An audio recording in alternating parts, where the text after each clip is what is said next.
नमस्कार, 4 PM दिल्ली देख रहे हैं आप और मैं हूं आपके साथ शाहीन खान। दोस्तों, हिंदू मुसलमान के नाम पर अपनी दुकान चलाने वाले मीडिया की पूरी तरीके से पोल खुल गई।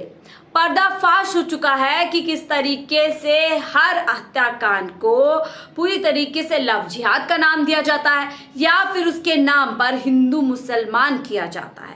दरअसल हम बात कर रहे हैं यहाँ पर बेंगलुरु के महालक्ष्मी हत्याकांड के। जहाँ वही हत्याकांड जिसमें एक महिला की निर्मम तरीके से हत्या कर दी गई और उसके शरीर के 59 टुकड़े कर करके फ्रिज पे रख दिए। बस ये मामला सामने आना था और उसके बाद से एक बार फिर से वही राजनीति शुरू हो गई थी जिसके नाम पर हिंदू मुसलमान किया जाता है। वही मामला सामने आ गया था आफताब और शदावाकर का, जिसके बाद से एक समाज को कहीं ना कहीं नफरत के भाव पर या नफरत के आधार पर यह बताने की और जताने की कोशिश की गई थी कि इस विशेष समुदाय के लोग जो है इस तरीके से लव जिहाद करते हैं और फिर बाद में हत्या कर देते हैं। लेकिन मामले की पोल जब खुल जाती है, जब असली आरोपी खुद आकर के खुद अपना कबूलनामा करता है और बताता है कि किस तरीके से उसने एक महिला की निर्मम तरीके से हत्या करी और उसके शरीर को टुकड़े टुकड़े में करके फ्रिज के अंदर कैद कर दिया। लेकिन इस बीच जब तक ये सच सामने नहीं आया था, बार बार मुस्लिम समाज को कोसा जा रहा था। अशरफ नाम के एक व्यक्ति को फंसाने की कोशिश की जा रही थी। बताया जा रहा था कि किस तरीके से विशेष समाज के लोग ही हत्या कर रहे हैं। विशेष समाज के लोग जो है अपने प्यार में एक महिला को फंसाते हैं, हिंदू समाज की महिला को फंसाते हैं और फिर उसके शरीर के टुकड़े टुकड़े कर देते हैं। आपको आफताब और शदावाकर का केस तो याद ही होगा, जिसके बाद से देश भर में एक तरीके से अलग विवाद शुरू हो गया था, एक अलग बहस शुरू हो गई थी। लेकिन अब साथियों, यहाँ पर किस तरीके से गोदी मीडिया एक प्रोपेगेंडा पर काम करती है। मामला सामने आया, चर्चा शुरू हो गई, होनी भी चाहिए, महिलाओं की सुरक्षा पर बात भी होनी चाहिए।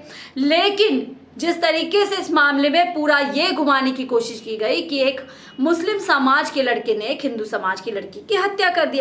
लेकिन देखिए, अब बात करते हैं जिस महिला के ऊपर ये पूरा जो है मामला सामने आया है, उनका नाम था महालक्ष्मी और वो जिंदगी जी भर कर जीना चाहती थी, इस तरीके की बात सामने आई है। लेकिन जब मामला आगे बढ़ता है तो पता चलता है कि किस तरीके से मुक्ति रंजन रॉय नाम के व्यक्ति ने उसकी हत्या की थी।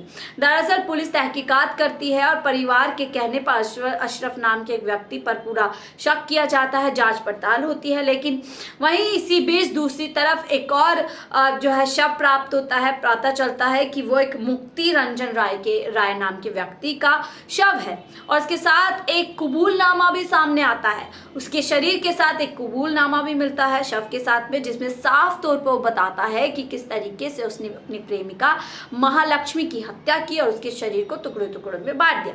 बस इतनी चीज सामने आनी थी कि साफ तौर पर साफ हो गया कि कैसे आज जो मीडिया है वो किस तरीके से अपने एजेंडे पे काम करती है और तमाम जो इवेंट है, जो प्रोग्राम है, एक के बाद एक डिबेट शो लाए जाते हैं और उसमें बात की जाती है, मेरा अब्दुल तेरा अब्दुल, इस तरीके के आपने तमाम इस तरीके की बहस देखी होगी। लेकिन अब इस पूरे मामले पर कांग्रेस की तरफ से प्रतिक्रिया आई है। कांग्रेस की नेता सुप्रिया श्रीनते, जो कि सोशल मीडिया मैनेजर भी हैं, उन्होंने देखिए यहाँ पर जम करके जो मीडिया है और जो ऐसे प्लेटफॉर्म है जो नफरत फैलाने का काम करते हैं, एक विशेष समुदाय के नाम पर, एक विशेष समुदाय के प्रति जो नफरत देश भर में फैलाई जा रही है, उसका पूरी तरीके से पर्दाफाश किया। देखिए यहाँ पे एक वीडियो शेयर करते हुए सुप्रिया श्रीनते ने लिखा है, उस लड़की का नाम महालक्ष्मी था, वो जिंदगी जी भर कर जीना चाहती थी।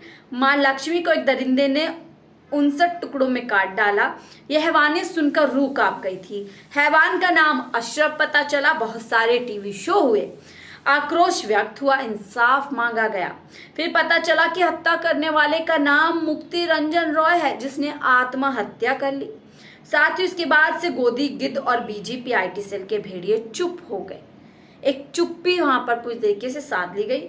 महालक्ष्मी के बारे में अब कुछ नहीं बोलेंगे। उसके साथ हुई नृशंसता पर अब कोई भी आक्रोश नहीं है।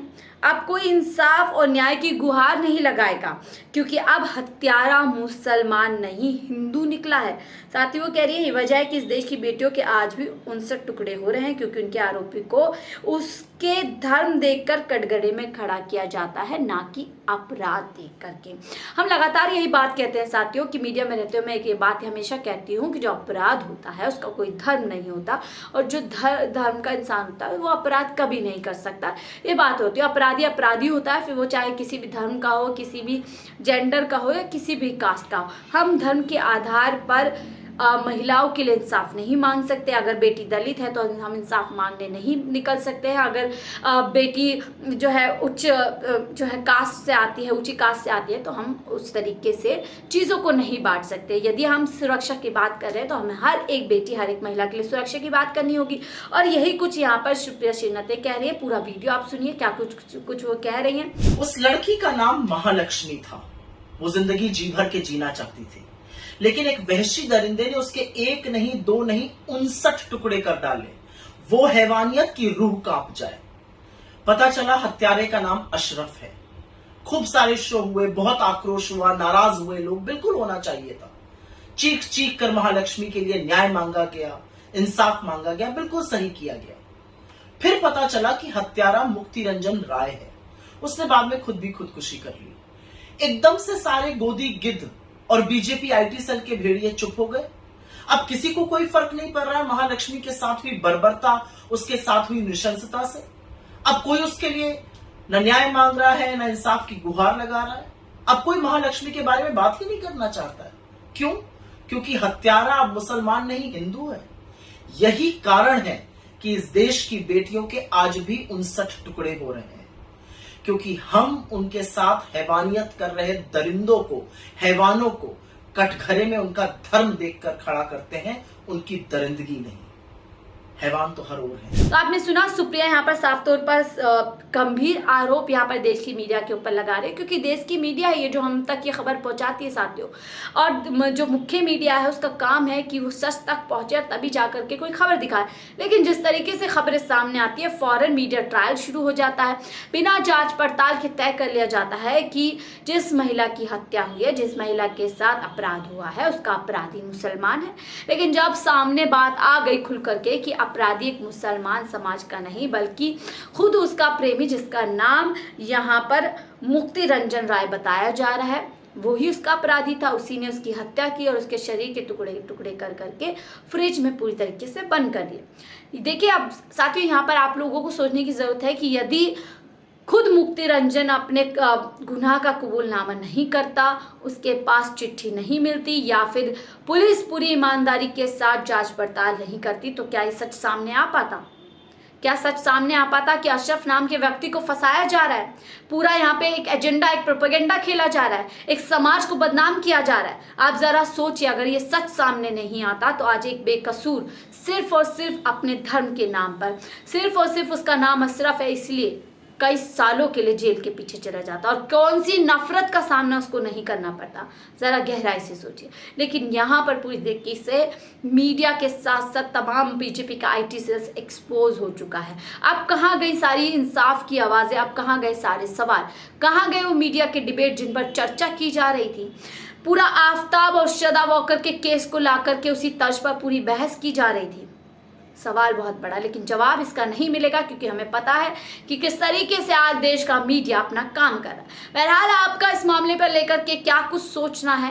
क्या आपको भी लगता है कि धर्म के नाम पर यहाँ पर नफरत फैलाने का काम किया जा रहा है, और जो अपराध है उसको धर्म के आधार पर ही जो पूरी तरीके से जांचा जा रहा है? आपकी क्या राय? हमसे जरूर साझा कीजिएगा। फिलहाल के लिए मुझे दीजिए इजाजत। आप देख रहे थे 4 PM दिल्ली। नमस्कार।